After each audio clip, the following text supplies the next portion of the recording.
রাস্তাঘাটে দর্শন হলেই যারা পুরুষের দোষ দেন তাদের উদ্দেশ্যে বলি শুনেন, কথাগুলো বোঝার চেষ্টা করবেন। রাস্তার পাশে দোকানে ঝুলে থাকা এক একটা কলা মানুষ সম্মানের সাথে 10 থেকে 5 টাকা দিয়ে কিনে খায়। আর ওই কলাটা যদি চুলিয়ে দোকানে ঝুলিয়ে রাখা হয়, তাহলে মানুষ ওই কলাটা সম্মানের সাথে কিনবে দূরের কথা, বরঞ্চ কিছুক্ষণ পর ওই কলার দুর্গন্ধে মানুষ ফিরেও তাকাবে না, বরঞ্চ ওই ঝুলানো কলার উপর মাছিরা আক্রমণ করবে।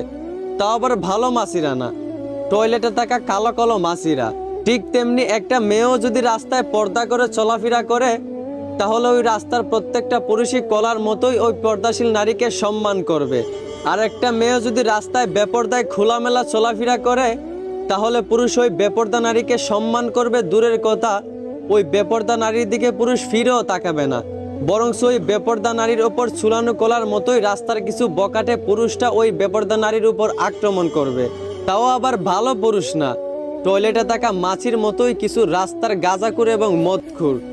একটু খেয়াল করলেই দেখতে পারবেন, আজ পর্যন্ত যতগুলো দর্শন হয়েছে সবই রাস্তার বেপর্দা ইস্পাত মেয়েরাই হয়েছে, পর্দাশীল মেয়েরা কিন্তু হয় নাই। এই জন্যই আমার বোনদেরকে বলি, আগে নিজে ভালো হন, তারপর পুরুষদেরকে খারাপ বললেন। আর আপনি নারী পর্দা করেন, পুরুষ আপনাকে সম্মান করতে বাধ্য। আশা করি বুঝতে পারছেন। ধন্যবাদ।